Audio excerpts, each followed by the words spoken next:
Hey everyone, once again welcome back to the channel. और आज हम पढ़ रहे हैं प्लेइंग विद नंबर्स चैप्टर ही, जो कि एनसीईआरटी बुक का है। And this is from your class 6 chapter number 3 exercise 3.4। ठीक है, और ये आपका पार्ट 4 है। And yes, one very important thing for this video is that कि ये आपका जो है 3.4 एक्सरसाइज का लास्ट क्वेश्चन है, यानी कि क्वेश्चन नंबर 6 और 7 हम डिस्कस करेंगे इस पार्ट में, और ये पार्ट आपका लास्ट पार्ट होने वाला है इस एक्सरसाइज का। सो जिन लोगों को एक्सरसाइज 3.5 में प्रॉब्लम है तो वो हम कल से शुरू करेंगे। ठीक है, पार्ट वाइज पार्ट प्रोसेस यही रहेगा, तो हम कल शुरू करेंगे। ठीक है, और यस, अगर आपने अभी तक पुराने जितने भी पार्ट्स हैं 3.4 एक्सरसाइज के, that link I will mention in description box. इसके अलावा प्लेइंग विद नंबर चैप्टर का पूरा एक्सप्लेनेशन वाला वीडियो जो है उसकी भी 2 लिंक मैं आपको डिस्क्रिप्शन बॉक्स और आई बटन दोनों जगह पे प्रोवाइड कर दूँगी।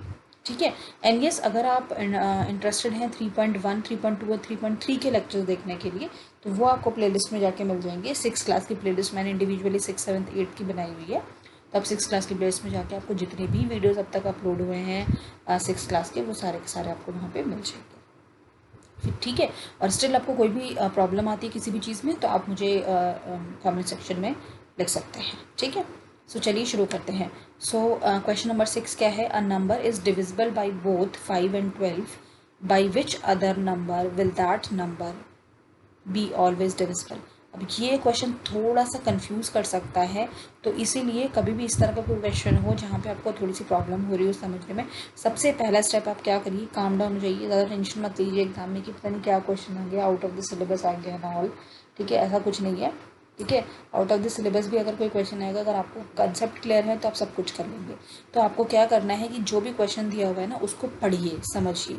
अब ठीक है, अब आपने कहा कि हमने पढ़ भी लिया, समझ मुझे फिर भी समझ में नहीं आ रहा। अब उसका नेक्स्ट तरीका देखिए, उस क्वेश्चन को टुकड़ों में पढ़िए। टुकड़ों में यानी कि डिवाइड करके पढ़िए। लाइक जैसा आप पहले इतना पढ़िए, a number is divisible by both 5 and 12। पहले इस लाइन का मतलब समझ लीजिए कि कोई एक ऐसा नंबर है जो कि डिवाइड हो रहा है बोथ 5 and 12 से। ठीक है, समझ में आ गया कि कोई भी एक ऐसा नंबर है, मान लीजिए XYZ कुछ भी एक नंबर है जो कि 5 और 12 दोनों से डिवाइड हो रहा है। ठीक है, अब नेक्स्ट लाइन पे आते हैं, बाई विच अदर नंबर। अभी भी पूरा मत पढ़िए क्योंकि कंफ्यूज होगा। बाई विच अदर नंबर यानी कि ऐसे कौन से दूसरे नंबर से विल दैट नंबर कौन सा? इस वाले नंबर की बात हो रही है यहाँ पे। ठीक है, यानी कि जो हमने XYZ एज्यूम किया था ना, वो नंबर। ठीक है, so by which other number यानी कि ऐसा कौन सा दूसरा नंबर होगा जिससे कि वो वाला नंबर हमेशा डिविजिबल होगा।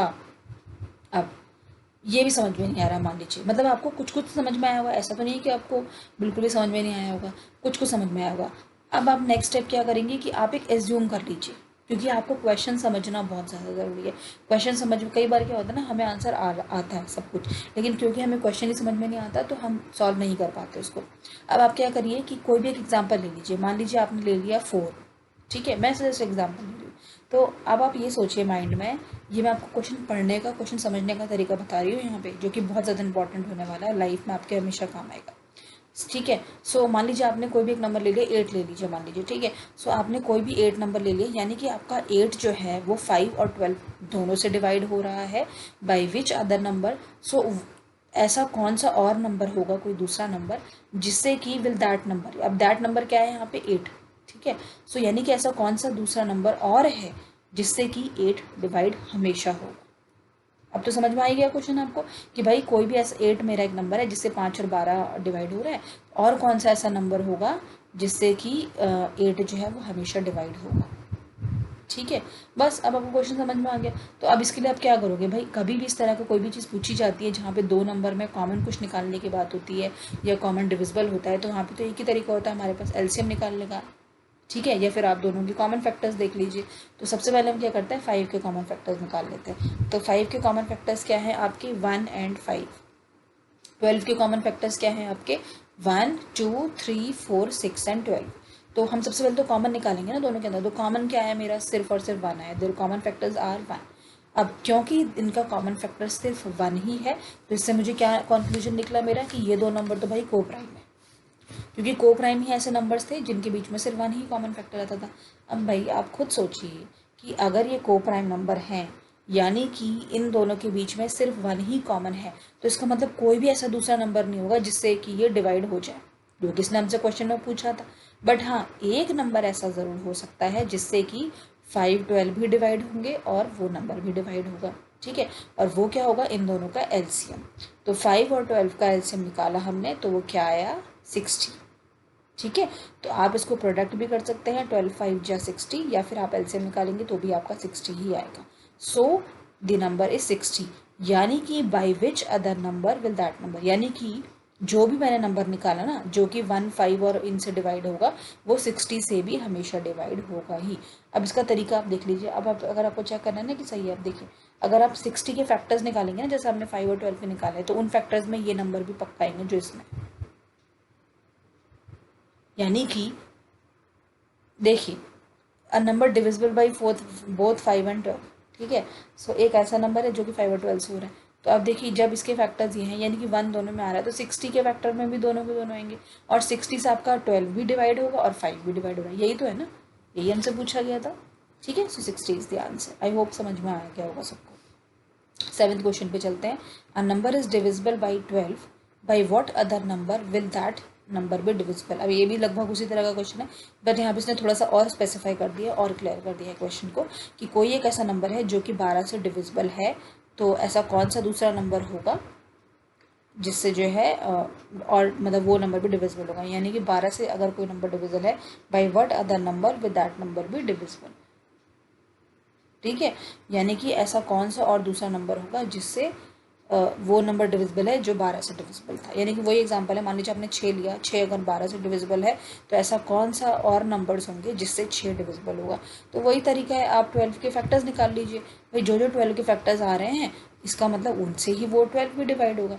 सो इट ऑल्सो, ठीक है। So since the number is divisible by 12, तो इसका मतलब वो उसके फैक्टर से भी डिविजिबल होगा, भाई 12 से डिविजिबल है तो उसका मतलब डेफिनेटली उसके फैक्टर से भी डिविजिबल होगा। सो हेंस बाईस फैक्टर, और फैक्टर क्या है 12 के, 1 2 3 4 6 12, तो therefore 1 2 3 4 and 6 are the numbers, यानी कि वो ऐसे नंबर्स है जिससे आपका 12 डिवाइड हो रहा था ना, उनसे 1 2 3 4 6 भी पक्का डिवाइड होंगे ही, क्योंकि 12 जो डिवाइड हो रहा है, इसका मतलब उसके फैक्टर से भी वो नंबर पक्का डेफिनेटली डिवाइड होगा। यही इसने पूछा, what are 10 numbers will be divisible, जो कि उस नंबर को भी डिवाइड करेंगे जिससे 12 डिवाइड हो रहा है, ठीक है। सो आई होप आपको समझ में आ गया, अच्छे से क्लियर हो गया, ठीक है। कोई भी डाउट हो, कोई भी प्रॉब्लम हो, you can ask me on my comment section, right me below on my comment section, ठीक है। आई होप आपको वीडियो अच्छा लगा होगा, एक्सरसाइज समझ में आई होगी, बहुत अच्छी तरीके से क्लियर भी हो होंगे के पूरे 7 क्वेश्चन। और कोई भी डाउट है, कोई भी आपके सजेशंस हैं, सो मोस्ट वेलकम, आप ज़रूर से मुझे मेंशन कर सकते हैं मेरे कमेंट सेक्शन में, ओके। एंड उसके अलावा do follow me on Facebook, Instagram and Twitter, तीनों की डिटेल आपको नीचे डिस्क्रिप्शन बॉक्स में मिल जाएगी। And yes, like share and subscribe जरूर कर दीजिए चैनल को। Don't forget to press the bell icon, because then only you will get the notification, okay. So मिलते हैं कल एक नई वीडियो के साथ में, नई एक्सरसाइज के साथ में, यानी कि 3.5 के साथ में, of the same chapter, playing with number, okay. Till then, bye bye.